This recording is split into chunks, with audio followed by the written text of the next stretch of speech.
Dalam kitab Birrul Walidain diceritakan, di era kenabian Nabi Musa hiduplah seorang pemuda tampan yang tinggal di sebuah desa tak terlalu jauh dari Bukit Tursina.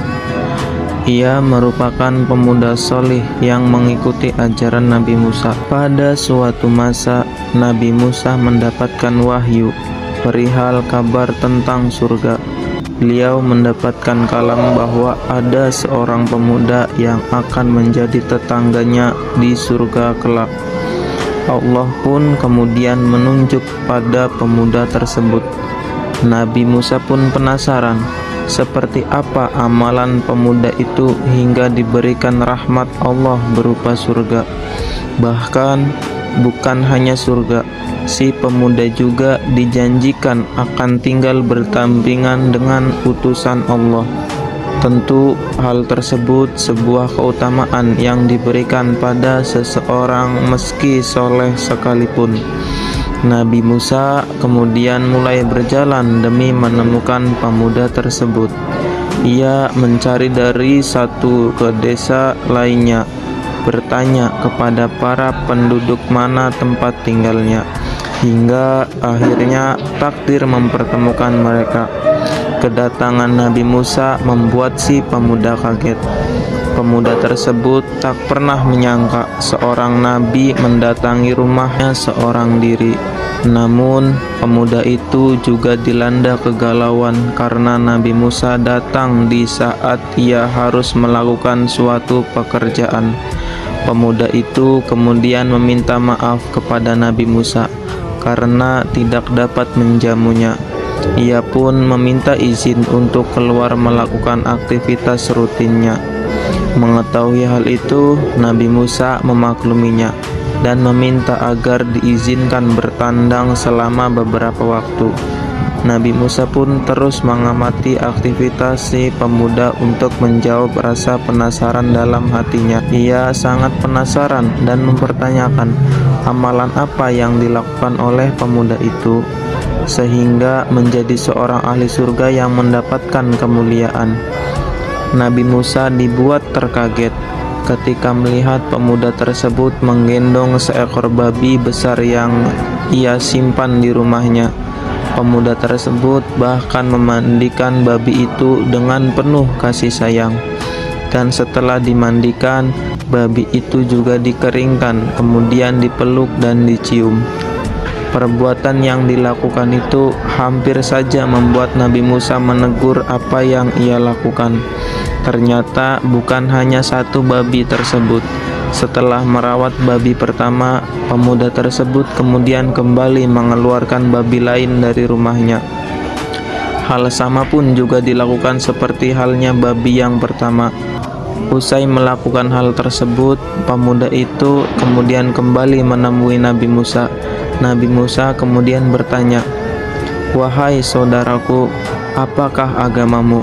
"Saya beragama tauhid," jawab si pemuda. Nabi Musa kemudian kembali bertanya, "Lalu mengapa engkau memelihara babi?"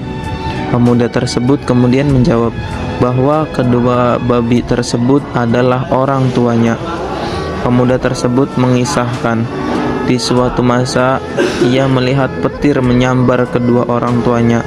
Saat itu ia berpikir orang tuanya telah tewas. Namun ternyata ia mendapati bukan jenazah orang tuanya, melainkan dua ekor babi. Dua babi tersebut kemudian ia bawa pulang dan dirawat dengan baik. "Ayah dan ibuku telah melakukan dosa besar hingga Allah mengganti rupa mereka dengan rupa babi," jawab si pemuda tersebut. Meski pemuda itu tahu jika kedua orang tuanya telah bermaksiat pada Allah sampai mendapatkan azab, pemuda tersebut tetap dengan berbakti merawat keduanya. Bahkan rupa kedua orang tuanya yang saat itu menjadi babi, ia pun tak mempermasalahkannya. Pemuda tersebut tetap merasa berkewajiban sebagai anak untuk berbakti pada orang tua. "Setiap hari aku berdoa agar Allah mengampuni dosa mereka dan mengembalikan wujud mereka seperti sedia kala. Namun Allah belum mengabulkan doaku. kata pemuda itu. Usai mendengar kisah si pemuda, Nabi Musa kemudian tahu mengapa pemuda tersebut mendapatkan keutamaan yang luar biasa di akhirat kelak. Allah Subhanahu wa Ta'ala memberikan keistimewaan pemuda tersebut bertetangga dengan utusan Allah. Masih ada keinginan durhaka pada orang tua? Masihkah kita akan lalai untuk mendoakan kedua orang tua kita? Semoga Allah Subhanahu wa Ta'ala menjauhkan dari sifat-sifat tersebut. Al-Habib Salim bin Abdullah bin Umar Asy-Syatiri mengatakan, seorang yang menghormati ulama besar tapi ia meninggalkan orang tuanya, artinya ia mementingkan sunnah dan melalaikan yang wajib. Sama seperti orang yang memakai imamah tapi auratnya terbuka, sungguh tidak pantas. Durhaka kepada orang tua itu bernasab turun-temurun dan tentunya akan mendapatkan balasan dari Allah melalui keturunannya kelak. Syafaat Rasulullah pun tak dapat menolong orang yang durhaka kepada orang tuanya dari siksa neraka, kecuali orang tuanya sendiri yang memberikan kesempatan untuk diberi rahmat oleh Allah Subhanahu wa Ta'ala.